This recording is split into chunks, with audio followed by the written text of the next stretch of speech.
Mes chers amis, bonsoir et merci d'avoir répondu aux invitations des unions départementales de Loire-Atlantique.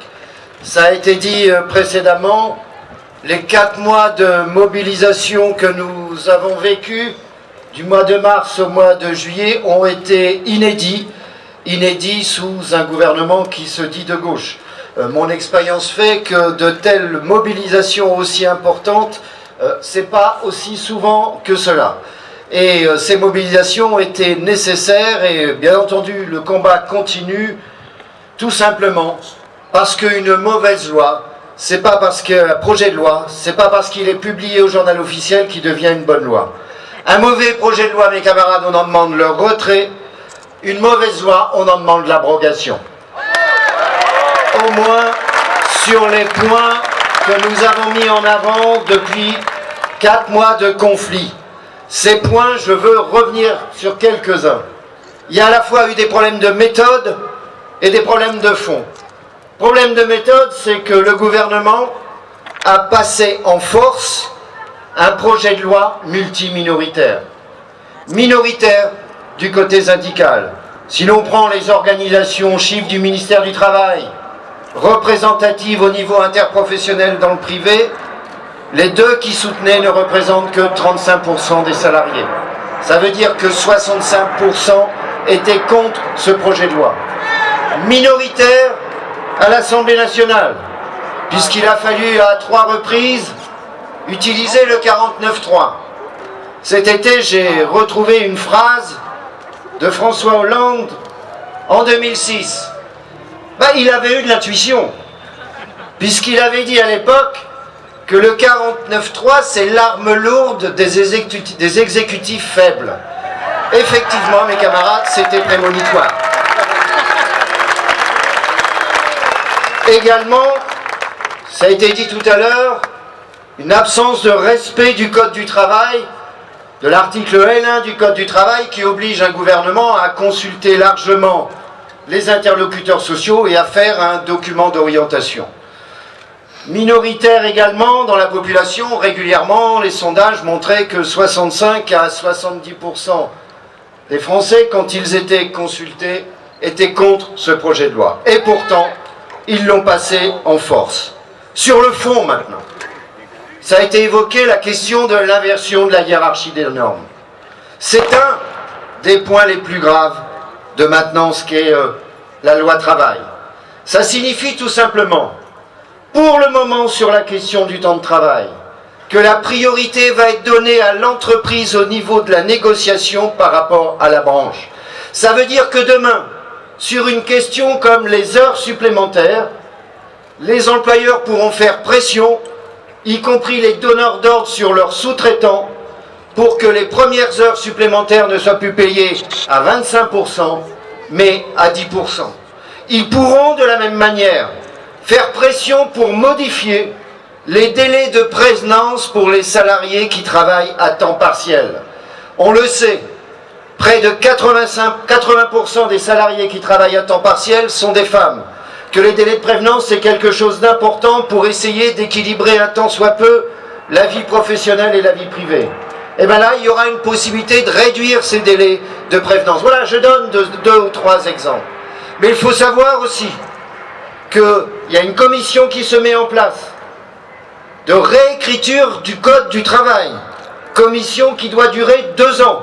Ça signifie que l'inversion de la hiérarchie des normes sur la question du temps de travail pourra demain être sur les autres domaines du Code du travail, tels par exemple que les questions salariales ou les questions de contrat de travail.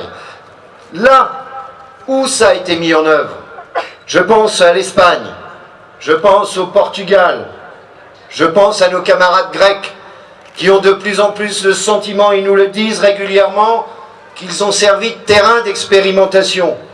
Je pense à nos camarades finlandais. Je pense également à nos camarades belges qui sont confrontés à un projet de loi du même tonneau, avec partout l'inversion de la hiérarchie des normes, la priorité à l'entreprise et la remise en cause à partir de là, à terme, des conventions collectives nationales. Il est clair, mes camarades, que si un jour les conventions collectives nationales sont remises en cause dans le privé, demain ce sera aussi les statuts de la fonction publique nationaux qui seront balayés. C'est pour ça qu'il y a nécessité d'une solidarité entre les travailleurs du privé et les camarades fonctionnaires. Deuxième point lourd, tout ce qui tourne autour des licenciements. Nouveaux critères de définition des licenciements économiques. Une toute petite entreprise, si sur un trimestre elle a une baisse de son chiffre d'affaires par rapport au trimestre de l'année précédente, eh ben, elle pourra licencier plus facilement. Mise en place d'accords de développement de l'emploi, même plus pour le maintien. Ça veut dire qu'une entreprise demain qui voudrait conquérir un nouveau marché, pour être plus compétitive, pourra exiger des salariés une baisse des salaires ou une augmentation de la durée du travail. C'est le licenciement par anticipation. Voilà, quelques-uns. Et le référendum, bien entendu. Ils aiment le référendum, sauf quand ils doivent se l'appliquer eux-mêmes. Vous imaginez demain un projet de loi minoritaire à l'Assemblée nationale avec 30% des députés ou 35% des députés qui sont prêts à le voter? Qu'est-ce qu'ils vont faire? Ils vont faire un référendum auprès des Français? Bien sûr que non. Par contre, là, ils veulent nous l'imposer dans les entreprises d'une manière ou d'une autre. Alors, sur tous ces points, bien entendu, il n'est pas question de lâcher, c'est l'abrogation qu'il nous faudra obtenir. Ce n'est pas nous qui décidons de l'abrogation, ce sont les parlementaires, mais c'est la revendication. Rappelons-nous également que cette loi travail n'arrive pas par hasard. L'élément clé, ça a été en 2012, quand le gouvernement a accepté, le président de la République, de signer sans condition le pacte budgétaire européen. À partir de là, la France, comme les autres pays européens, sont rentrés dans la seringue ou l'entonnoir de la réduction des déficits budgétaires. Et sur le plan économique et social, il y a eu deux actes clés. Le premier, c'est le pacte de responsabilité. Avec le pacte de responsabilité, vous savez, les fameux 100 milliards en cumul sur 3 ans accordés à M. Gattaz, on n'a pas vu le million d'emplois. Hein. C'est pas grave, maintenant il dit qu'il y en aura 2. Pas grave. Et bientôt, c'est le jeu non pas des 1000 euros, c'est le jeu des millions avec M. Gattaz. Bon, c'est pas grave. Donc le pacte de responsabilité, l'objectif, c'est de réduire quantitativement le coût du travail. Baisser le coût du travail. Et la loi travail, c'est plus sur du quantitatif, c'est du qualitatif. C'est accroître la flexibilité et accroître la précarité. Donc il y a bien un lien entre tout ça. Ça s'appelle tout simplement, j'étais à Bruxelles hier avec les camarades européens, et nous avons la quasi-totalité de la Confédération européenne des syndicats dénoncé les politiques d'austérité en vigueur au niveau européen et dans tous les pays européens. C'est bien une loi néolibérale. Alors maintenant, mes camarades, il va y avoir une campagne présidentielle, je rappelle, mais tout le monde le sait, que Force ouvrière, comme d'habitude, ne donnera aucune consigne de vote. Ce sont les citoyens qui votent dans l'isoloir, on n'est pas leur directeur de conscience. Ça ne nous empêchera pas, bien entendu, de rappeler nos positions et nos revendications pendant cette période.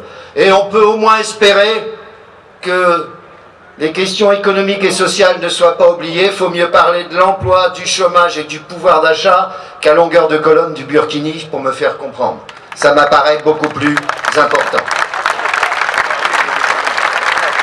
Les organisations dans l'action, depuis plusieurs mois, avaient pris et ont pris la décision, dès le début de l'été, de dire, si la loi passe, à l'époque elle n'était pas encore passée, nous ne laisserons pas tomber. Et pour montrer qu'on ne laissait pas tomber, il y a eu plusieurs initiatives de décider. Cette initiative à Nantes, aujourd'hui, elle appelle des unions départementales, un débat qui aura lieu samedi à la fête de l'UMA, et il y en a qui ne sont pas contents que j'aille à la fête de l'UMA. J'ai entendu le premier secrétaire du Parti Socialiste se mettre en colère parce que j'allais à la fête de l'UMA. Il paraît que mes prédécesseurs se seraient retournés dans leur tombe. Je leur ai pas demandé, ils sont morts. Mais franchement, quand j'entends M. Cambadélis dire ça, il y a un truc qui m'est venu à l'esprit. Bon sang, qu'est-ce qu'aurait dit Jaurès s'il avait lu la loi travail? Peut-être qu'il se serait retourné lui aussi dans sa tombe. Alors je voudrais dire, j'aime pas les polémiques, mais j'aime pas qu'on me cherche non plus. Alors je voudrais dire au premier secrétaire du Parti Socialiste qu'il s'occupe de ses oignons qu'il fasse de la politique, qu'il ne fasse pas de syndicalisme ou de sérose, comme dit Philippe, parce que sinon il va mal terminer, il va terminer comme le Ramon Mercader du socialisme. Et ça, ce serait pas bon pour lui. Voilà mes camarades, donc... et il y aura la journée du 15 septembre où nous avons appelé à des rassemblements et des manifestations. C'est vrai qu'après le 15 septembre, en tous les cas, nous pensons que la mobilisation va changer de forme. On ne va pas appeler des manifs toutes les semaines. Ceci étant, la mobilisation, j'ai dit et je le redis, ce dossier, ça doit être le chewing-gum qui colle au basket du gouvernement. On travaille actuellement sur des recours juridiques à différents niveaux, parce qu'on peut aussi gagner de cette manière-là. Il va falloir continuer à faire la pression, parce que ce projet de loi est inacceptable, et il faudra bien qu'on obtienne son abrogation. Merci.